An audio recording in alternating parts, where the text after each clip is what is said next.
അങ്ങനെ രാവിലെ എഴുന്നേറ്റപ്പോൾ മുകളിൽ നിന്നൊരു വിളി, കോയമ്പത്തൂർ വരെ ഒന്ന് പോയാലോ? പിന്നെന്താ, നമുക്ക് യാത്ര ഇഷ്ടമാണ്. അതുകൊണ്ട് നേരെ കൊല്ലം റെയിൽവേ സ്റ്റേഷനിലേക്ക് വിട്ട് ട്രെയിൻ കയറി.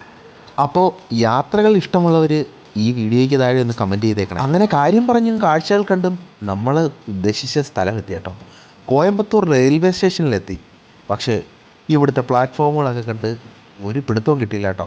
അണ്ടർ പാസേജിലൂടെ കയറി വീണ്ടും മുകളിലെത്തി. ഏതൊക്കെയോ വഴി, എങ്ങനെയാണെന്ന് ഒരു പിടുത്തവും കിട്ടിയില്ല. ഞാൻ ആദ്യമായിട്ട് ഇവിടെ വന്നുകൊണ്ടായിരിക്കും. ഒരുപക്ഷെ ഇവിടെ വന്ന് ഒരുപാട് പേര് കാണും, അവർക്കൊക്കെ ഇത് വലിയ കാര്യമുള്ളതൊന്നും ആയിരിക്കില്ല. അങ്ങനെ നമ്മൾ അണ്ടർ പാസേജിലൂടെയൊക്കെ കയറി ഇറങ്ങി ഈ പടിയും താഴോട്ടിറങ്ങി നമ്മൾ മെയിൻ എൻട്രൻസിൻ്റെ അടുത്തെത്തി. ഭയങ്കര തിരക്കുള്ള സ്റ്റേഷനാണ് കേട്ടോ.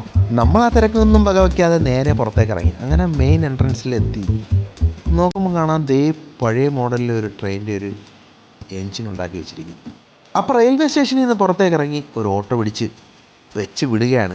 എങ്ങോട്ടെന്നല്ലേ, കോയമ്പത്തൂർ എയർപോർട്ടിലേക്ക്. എന്താ അവിടെ കാര്യം? വഴിയേ പറയാമെന്ന് ഞാൻ വെറുതെ ഒന്ന് തള്ളിയതാണേ.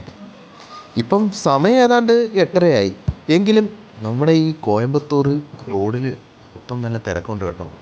ജോലി കഴിഞ്ഞ് പോകുന്നവരുടെയൊക്കെ തിരക്കായിരിക്കും അവർ. അങ്ങനെ കാഴ്ചകളൊക്കെ കണ്ടിരുന്നപ്പോൾ ഒരു കാര്യം അങ്ങ് മറന്നുപോയി.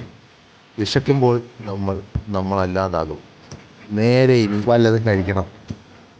അങ്ങനെ രുചിയുടെ കട തേടി കൂടുതൽ അലഞ്ഞതൊന്നുമില്ല. എയർപോർട്ടിനടുത്തായി കണ്ട ഒരു കടയിൽ നമ്മൾ കയറി. പൊറോട്ടയും ചിന്താമണി ചിക്കനുമാണ് ഓർഡർ ചെയ്തത്. പൊറോട്ടയ്ക്ക് നമ്മുടെ കേരള സ്റ്റൈലിലുള്ള അത്ര മഹത്വമൊന്നും തോന്നിയില്ല. പക്ഷേ ചിന്താമണി ചിക്കൻ കുറച്ച് നമ്മളെ ചിന്തിപ്പിച്ച്. അങ്ങനെ കൂട്ടിപ്പിടിച്ച് ഒരു കഴിപ്പ് വെച്ചു. അങ്ങനെ പിന്നെ നമ്മൾ നേരെ എയർപോർട്ടിനകത്തേക്ക് കയറി. നമ്മൾ കുറച്ച് നേരം ഇവിടെയൊക്കെ ഒന്ന് കറങ്ങിത്തിരിഞ്ഞൊക്കെ നിന്ന് അങ്ങനെ അവസാനം അപ്പോൾ കാര്യങ്ങളൊക്കെ നല്ല പട്ടേന്ന് നടന്നു. ഇനിയിപ്പോൾ നേരെ കൊല്ലം പിടിക്കണം, തൊട്ടടുത്ത ട്രെയിൻ കയറി. അപ്പോൾ അങ്ങനെ നമുക്ക് മറ്റൊരു വീഡിയോയുമായി വീണ്ടും കാണാം.